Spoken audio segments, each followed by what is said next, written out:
اس وقت بھی دنیا میں غربت اور انسانیت کی تذلیل کی کوئی کمی نہیں، لیکن ایمنسٹی انٹرنیشنل کا حقوق انسانی کے حوالے سے اپنی نئی سالانہ رپورٹ میں کہنا ہے کہ انسانی حقوق کی شدید ترین خلاف ورزیوں پر اب لوگوں کی جواب طلبی کی جا رہی ہے۔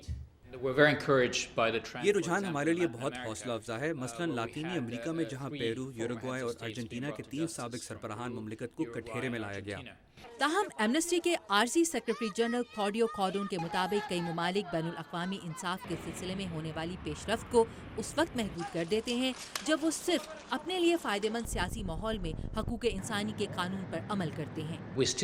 ابھی بھی ایسی حکومتیں موجود ہیں جو اپنے آپ کو قانون سے بالا سمجھتی ہیں، جیسے انٹرنیشنل کرمنل کورٹ کی حدود کو تسلیم نہ کر کے، اور ایسی حکومتیں بھی ہیں جو اپنے سیاسی حلیفوں کے لیے انٹرنیشنل سطح پر ہونے والی چھان بین کے خلاف ڈھال مہیا کرتی ہے۔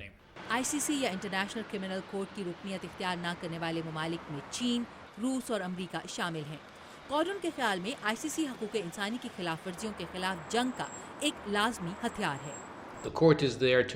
جب حکومتیں افراد کی جواب دہی کرنے میں ناکام رہتی یا آمادہ نہیں ہوتی تو یہ عدالت اس وقت کارآمد رہتی ہے۔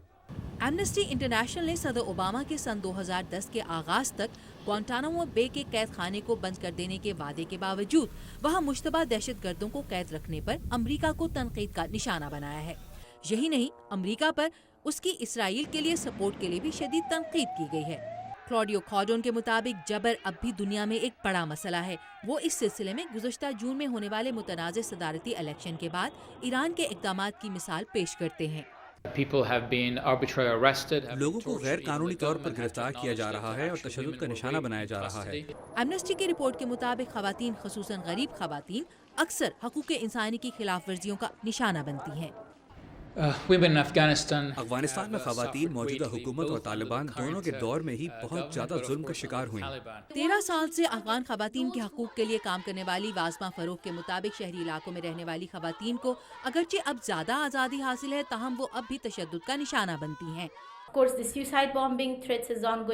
خودکش بم حملوں کا خطرہ ابھی تک موجود ہے۔ اس کے علاوہ اور بھی بہت سے خطرات ہیں، جیسے وہ جنگجو جو حکومت اور عالمی افواج دونوں سے لڑ رہے ہیں، وہ ان لوگوں کو نشانہ بنانا چاہتے ہیں جو عوام کے لیے کسی بھی قسم کی امید پیدا کر رہے ہیں۔ یوں اس سے خوف کی ایک فضا پیدا ہوتی ہے۔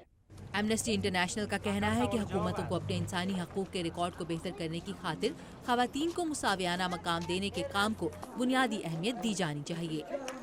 السبتھ لی کے ساتھ عائشہ خالد، اردو ویو۔